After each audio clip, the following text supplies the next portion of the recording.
Coucou à tous. Coucou. Coucou. Alors, on se retrouve pour une nouvelle vidéo aujourd'hui, Cynthia. Et je vais te poser les mêmes questions que d'habitude. Comment vas-tu? Eh ben, je commence à trouver une stabilité dans toute cette complexité. J'ai eu le privilège d'être attaquée en commentaire, cette fois-ci par la nièce de mon père, toujours la même personne. Ok. Et en gros, oui. En commentaire, dans le même réseau social que la dernière fois? Ah non, cette fois-ci, elle m'a suivi sur Facebook. Ah, ok. Ok. Donc, il y a du chemin. Elle m'a suivi sur Facebook et tout. Elle a dit que je ressemblais à un homme, enfin mon corps, Ok. et a de nouveau traité Fabrice par rapport à son apparence, sa brûlure, Moubali Yazika, comme si de nouveau c'était son mari, son problème. Tu Ok, vois. d'accord. Et elle renvoie encore que c'est bien fait, que c'était bien fait pour moi s'il est décédé. Et si j'avais écouté la famille en ne me mariant pas avec lui, aujourd'hui, je ne serais pas dans cette situation. Ok. Donc, on est bien d'accord que c'est pas la même attaque dont tu nous partageais la dernière fois. C'en est une autre. Oui, c'est pas la même. Dans le sens où là, je reprends ce qui a été dit dans les commentaires sur Facebook. Ok. Et la fois passée, c'était sur Instagram, du coup. Non, c'était sur Instagram et on a eu un échange oral, téléphonique par aussi. Ok, téléphone. d'accord. Donc, oh, oui, ça fait quand même beaucoup. Du coup. Exactement. Ok, Ouais. ok. Et j'imagine que tout ça t'a de nouveau mis hors de toi, Non.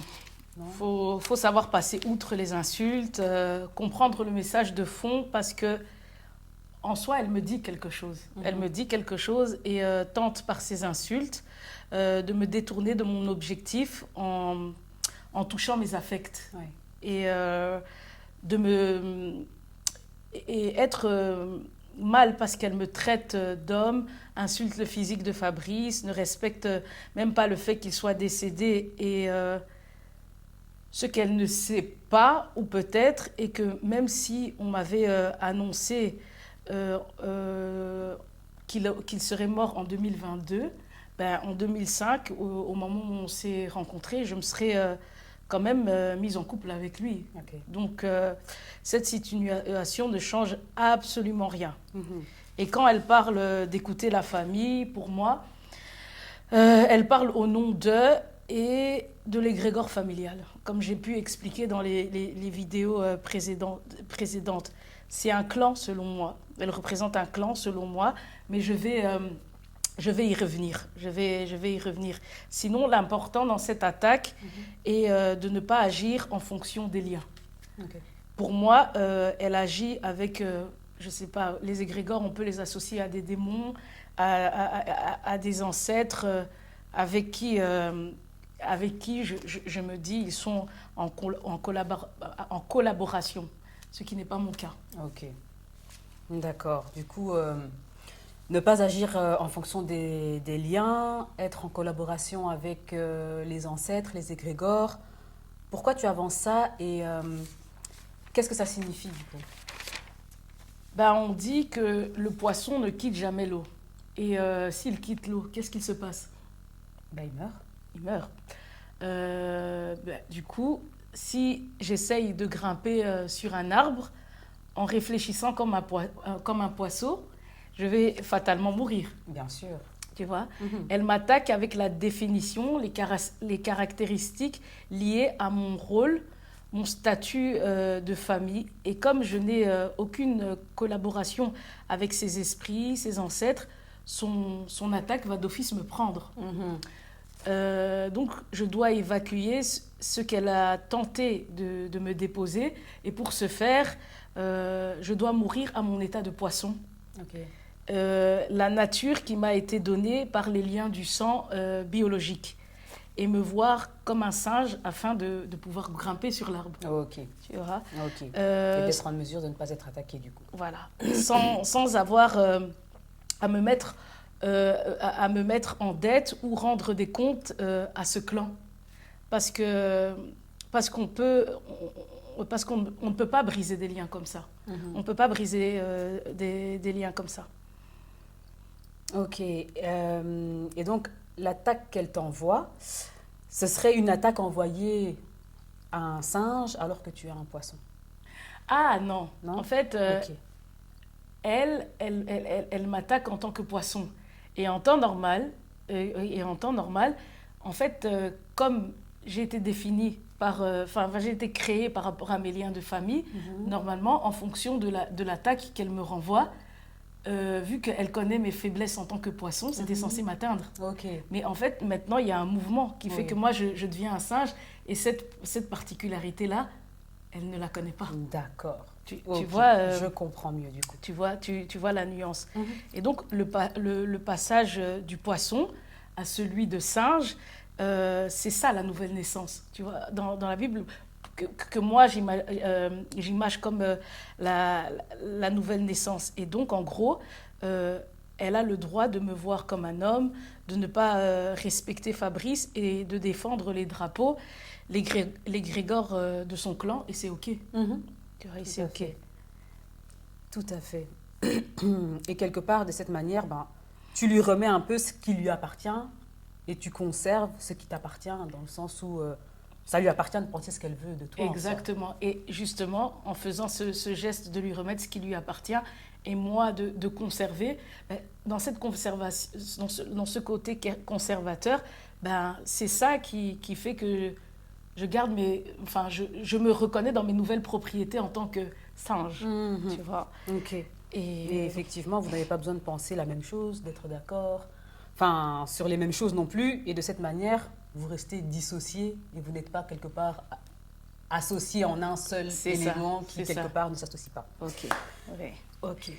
Et ça, c'est possible que si on remplace ces esprits ou cet esprit par un autre esprit. Pour moi, qui est le Saint-Esprit, qui, selon moi encore, est plus puissant et seul capable de rompre avec ses égrégores. Mhm. Ça demande, du coup, d'être dans la maîtrise de soi et de ses propres objectifs. D'accord. Et en parlant d'objectifs, de maîtrise de soi, c'est un peu cette réalité chez toi qu'elle semble nommer comme impolitesse. C'est vraiment ça. Ok. C'est vraiment ça. Quand tu as des principes, des objectifs et que tu veux gérer les choses à ta manière parce que c'est ta vie, tu deviens impoli. Tu deviens impoli. C'est comme la tante avec les clés qui te dit ce que tu aurais dû faire ou que tu n'as pas fait. Et ici, la nièce de mon père qui me dit que j'aurais dû écouter la famille. Pour moi, des personnes qui ont des pensées toutes faites, obéissantes, c'est juste qu'eux-mêmes n'ont pas d'objectif, pas de principe et ne sont pour moi pas libres, tu vois. Elles ne sont pour moi pas libres. Ils vous regardent en fonction de ce qu'ils sont eux-mêmes. Hmm. Et ils te regardent donc en fonction de ce qu'ils sont. Ça a été le cas pour certaines de tes amies qui t'ont quelque part contacté il y a quelques jours et plus. C'est ça. Une Ouais. amie du secondaire, il y a plusieurs mois à peu près, elle m'appelle en me disant, elle me parle comme ça, ouais, mais quel est l'intérêt de faire toutes ces vidéos? Tu es belle, tu as la vie devant toi, et en plus tu es une fille intelligente. Fabrice n'était pas de ton niveau, c'était un voyou, elle me dit. Ok. Et il s'agit d'une connaissance de secondaire que ouais, j'avais l'impression, enfin, je revoyais en one shot, mais vraiment de temps en temps, quoi.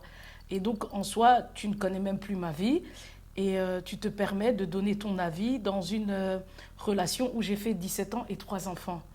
Ça, c'est indirectement m'insulter et de nouveau irrespectueux. Je lui ai dit de ne plus jamais m'appeler. Mhm. Et donc, et puis il y a eu une amie du quartier avec qui j'ai grandi de mes 6 à 12 ans comme ça. Mhm. Elle me dit, ma fille, tu vas faire combien de vidéos? Elle me dit, tu vas faire combien de vidéos? Arrête, c'est bon. Tu vois, elle me dit, arrête, c'est bon. Et elle rajoute et tout, si tu m'avais eu au téléphone avant, je t'aurais dit de ne pas faire ces vidéos et tu m'aurais écouté et elle me fait... Bon, En fait, c'est sa manière de parler, tu vois. Ok. Sa manière de parler, elle, c'est du style, elle va dire, ouais, sale connasse, ou tu vas comme ça et tout. Et donc là, elle me dit, et cette salope avec qui tu fais les vidéos, donc quoi? Ok, d'accord. Donc Donc toi. là, elle ose parler de moi, là. Et elle te dit rien, tu vois, elle te dit rien. Hmm. Et elle ajoute, comme tu as perdu ton mari, euh, elle me dit, en gros, tu veux seulement te venger contre ta famille parce qu'ils t'ont pas assisté comme tu voulais. Je lui dis non. Je veux juste déposer mon poids. Et elle me dit non, tu veux te venger. Après, j'ai plus rien dit. Après, j'ai plus rien dit. Enfin, une autre amie, une autre amie m'a dit qu'elle a été choquée lorsque j'ai évoqué une situation par rapport à l'intimité de Fabrice. Elle expliquait que c'était sa discrétion et que je donnais en général trop de détails lorsque je racontais mon histoire. Et elle, en soi, par rapport aux deux autres, son discours était plus posé, plus sage.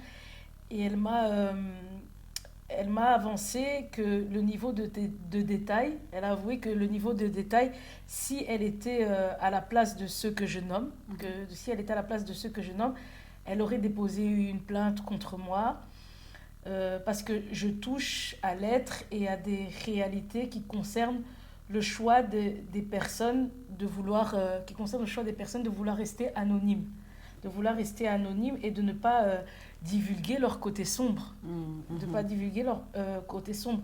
Puis elle me dit que la manière dont j'expose la vie de mon partenaire, je pouvais faire fuir les futurs candidats qui se sentiraient outrés par mon manque de discrétion. Et ce qui est sur les réseaux sociaux, elle a ajouté que ça reste en soi. Ok. Et en ajoutant que chez les Noirs, elle expliquait que la mort doit toujours trouver une signification spirituelle et des responsables. D'accord. Et ouais, ça fait beaucoup de retours quand même, hein. Et du coup, quel est ton avis sur l'intervention de tes trois amis? Déjà, quand tu te regardes comme un poisson, l'image créée, façonnée par tes liens de famille, tu vois que le choix de tes proches est lié à cette perception de toi que tu n'as pas choisi dans le fond. J'ai pas choisi d'être un poisson. Et toutes les trois sont très protectrices, pensent à ma place et raisonnent ma vie, au lieu de chercher à comprendre ce qui résonne en moi. Oui. Quand tu penses à la place de quelqu'un, tu le portes, tu l'emmènes, le poisson, au lieu de l'apprendre à pêcher. Donc, c'est un lien de dépendance par l'esprit protecteur. Et pour moi, c'est un peu une réalité culturelle. Beaucoup. Un peu une réalité culturelle. Dans mon travail, où je passais une grande majorité de mon temps, j'étais vue comme une lionne. Avec Fabrice, mes enfants, j'avais le même titre. C'est pour imager, hein. J'avais le même titre. Et depuis le décès, mes proches, plus ceux de Fabrice, sont venus sur la scène et ils t'imposent inconsciemment le regard lié à ton enfance. Le regard lié à ton enfance, celui d'être un poisson, alors que depuis longtemps, tu as fonctionné comme un lion, comme une lionne. Je ne dois pas te dire que c'est une brutalité. Hein. Oui. C'est une brutalité qui s'ajoute au fait que moi, c'est tous les jours que l'absence de Fabrice est un poids.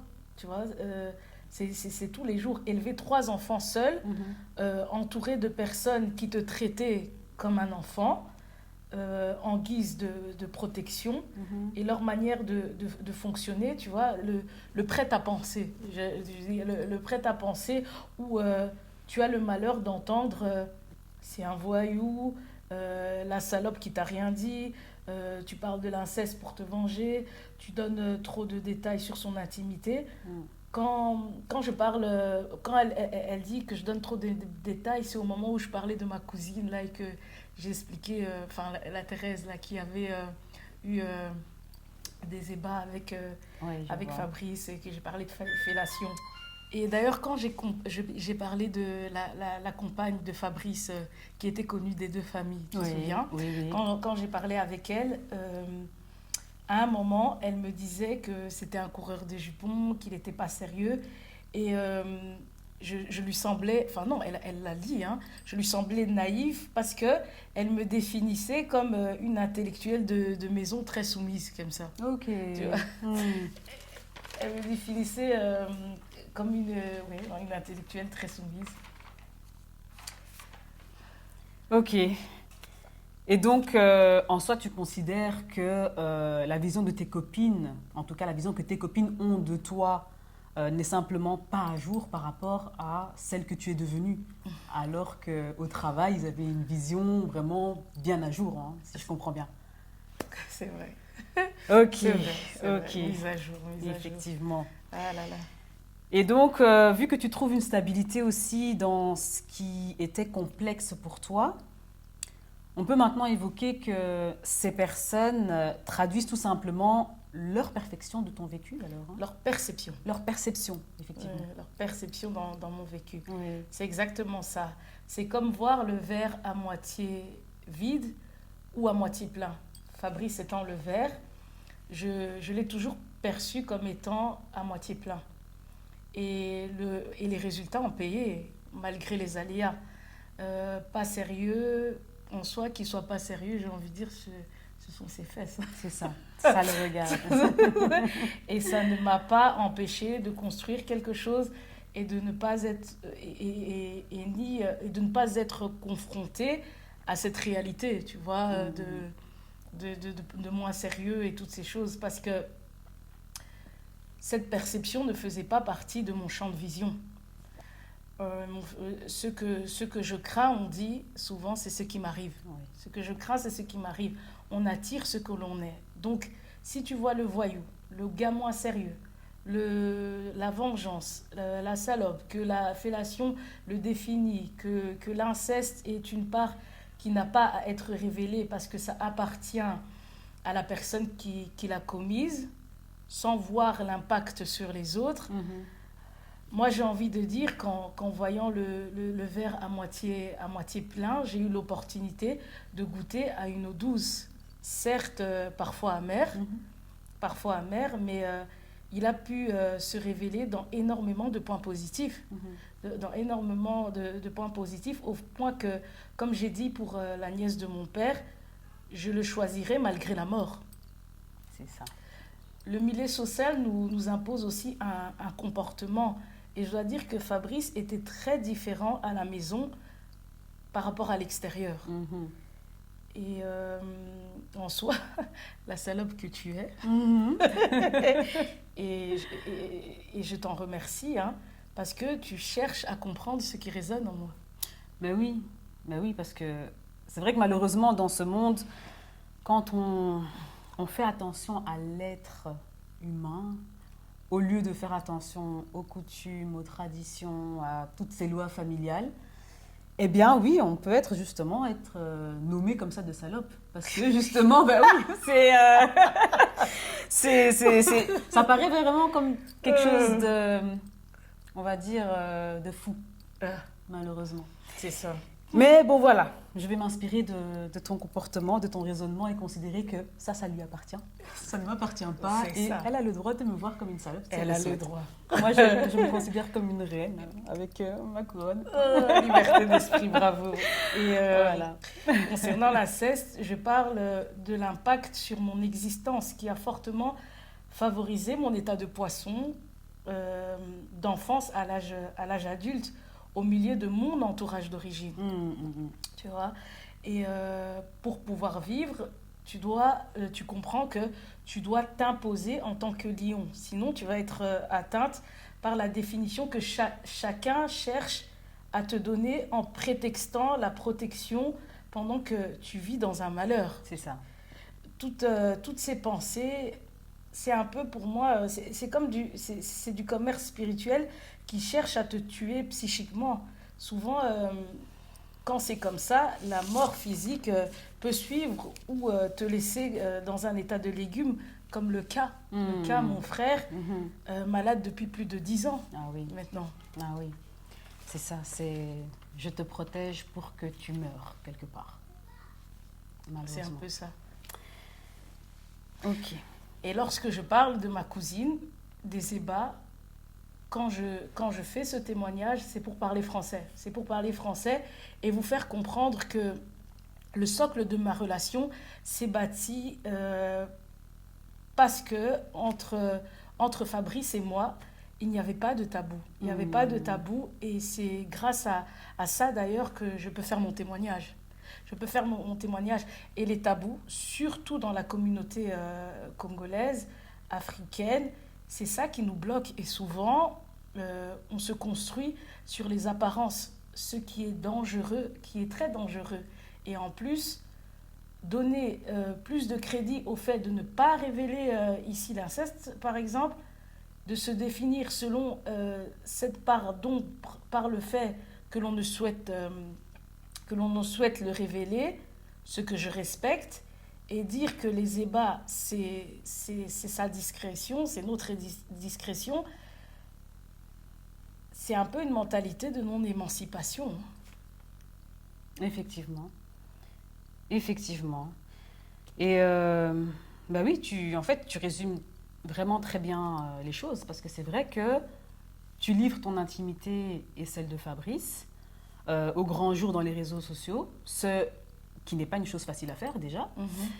Mais tu le fais vraiment pour vous libérer en fait. Exactement. Tu le fais pour vous libérer de cette captivité qui vous maintient dans le mal, qui vous maintient dans la souffrance, dans la douleur physique, psychologique et autres. Donc, voilà. C'est beau. Comment tu dis ça? On croirait presque qu'il est vivant. Ben oui, bien entendu.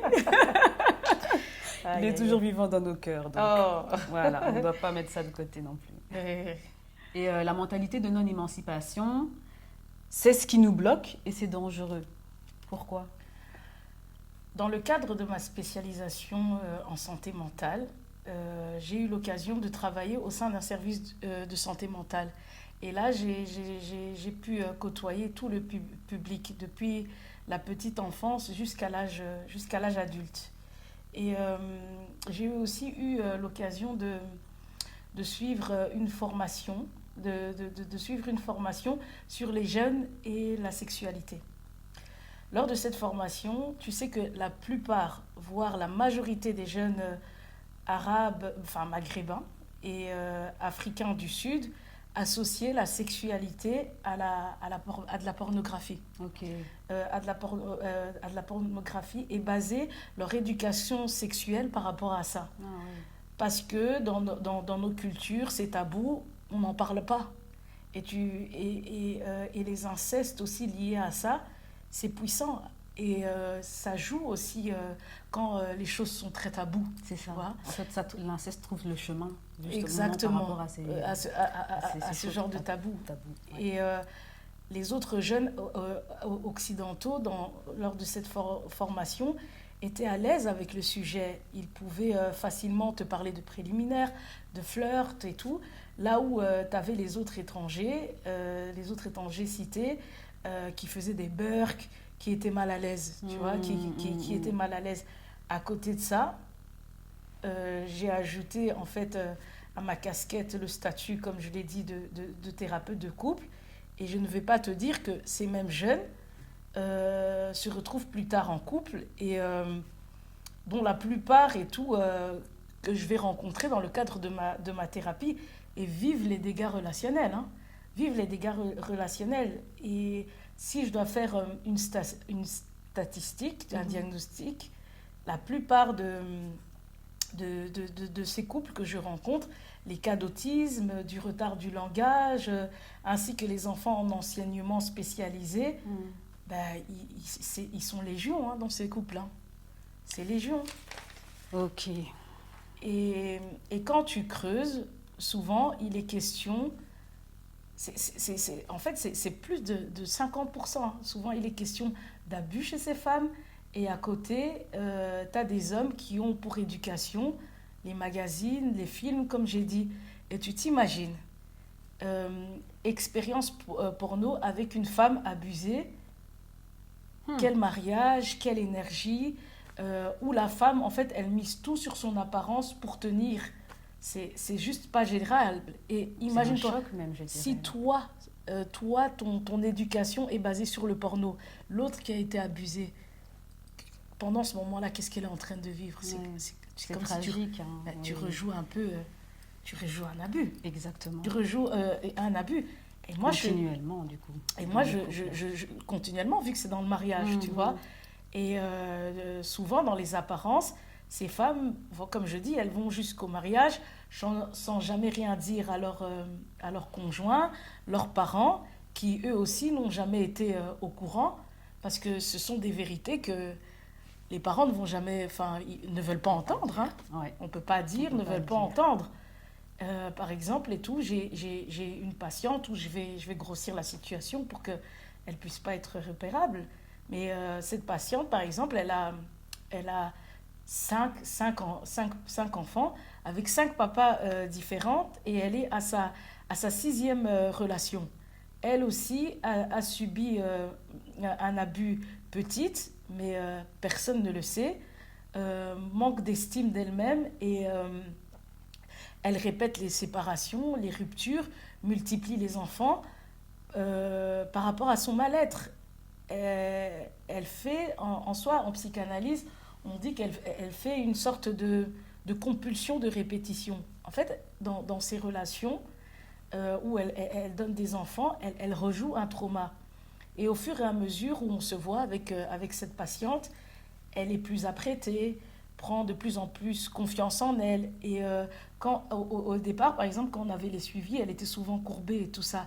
Et là, quand je la reçois, elle s'assoit avec assurance et tout ça. Tu vois, il y a tout ce changement. Et les hommes que je reçois, du coup, en thérapie, eux, ils finissent par s'ouvrir après 1 an de suivi parce qu'on leur a dit depuis petit qu'il fallait gérer leurs problèmes, qu'il fallait gérer leurs problèmes seuls.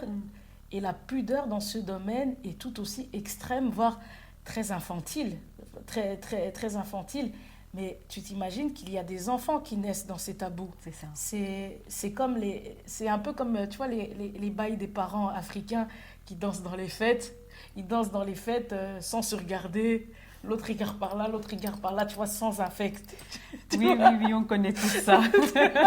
Et là, je vois la même froideur dans presque tous les couples africains que je rencontre en suivi. Ouais. Que je rencontre en suivi. Et t'en as qui sont mariés, je vais leur demander, décrivez-moi un peu la situation, comment la relation sentimentale de vos parents. Je peux même pas ils vont dire, ouais, je peux même pas les imaginer même se faire un bisou. Oh, wow. Tu vois, tout des trucs comme ça. Et comme je dis, et t'en as combien des femmes qui se sentent mal pendant l'acte ou qui n'aiment pas tout court. Et à côté, ces femmes qui n'aiment pas, et ça énerve le compagnon. Et ça l'énerve et il va te le sortir sans que tu l'aies vu venir, tu vois, sans que tu l'aies vu venir. Et t'entends elle fait souvent l'étoile de mer ou elle fait souvent l'étoile de mer où elle ne veut pas. Et puis t'as la femme qui répond et toi tu te vides et tout. Et vlam, c'est les disputes et je dois jouer les arbitres. Je dois jouer les arbitres et tout. Et c'est tragique, tu vois. Il y a des couples que je suis dont les liens se sont améliorés et par exemple l'enfant autiste te fait beaucoup moins de crises et je donnerai un exemple plus loin dans la continuité de ce témoignage. Donc en gros, tu sais, l'attitude des enfants, leur fonctionnement sont les indices révélateurs qui définissent l'état de la relation. Ah oui. Tu vois. Ouais. Et juste pour parler des tabous, tu vas voir que, bon, ici, on est dans un pays développé dans le sens où tu vas voir que il y a des rues de prostitution officialisées, il y a des magasins érotiques, il y a des films où l'érotisme est exposé. Enfin, voilà, la permission de l'homosexualité. Ça, ce sont des choses qui atténuent les dangers. Parce que, dans le fond, il y a des gens qui vont dire oui, non, mais quand on montre ça, c'est pour inciter. Mais ce sont des réalités qui font partie de la nature humaine. Imagine-toi, tu vois, s'il n'y avait pas des endroits de prostitution et tout ça. En fait, quand il y a des statuts comme ça officiels, oui, c'est vrai que c'est malheureux, mais toutes les personnes qui y vont, ça évite combien de viols Ah oui. à la population Ah civile, oui. tu vois. Mhm. En fait, avoir des magasins érotisés, ouvrir tout ça, par exemple, officialiser aussi tout ce qui est homosexualité, ça permet à moins de personnes d'être, enfin, de se donner la mort, des C'est ça. suicides et tout ça. D'être lésé. Oui. Voilà, Mhm. il faut ouvrir à tout ça parce que ça fait partie de la nature humaine. C'est Et ça. au plus, en fait, tu l'acceptes, au moins, en fait, il y a des dégâts. Parce que c'est une réalité. Tu vas voir, chez nous, même dans les théâtres, je me rappelle à l'époque de Mobutu, en fait, tu n'avais même pas le droit de voir des personnes se faire des bisous, même Mhm. ici. Après, je dis pas, mais ça reste une réalité. Bien sûr. Il y a combien de familles où il y a des dingueries et qu'on cache. Il y a beaucoup de parts où, en fait, qu'on ne veut pas voir, mais qui existent Alors quand que c'est même. là. Mhm. C'est là. Mhm. Donc voilà. Ok, ben oui. Du coup, je comprends maintenant effectivement pourquoi la non-émancipation est dangereuse. Hmm.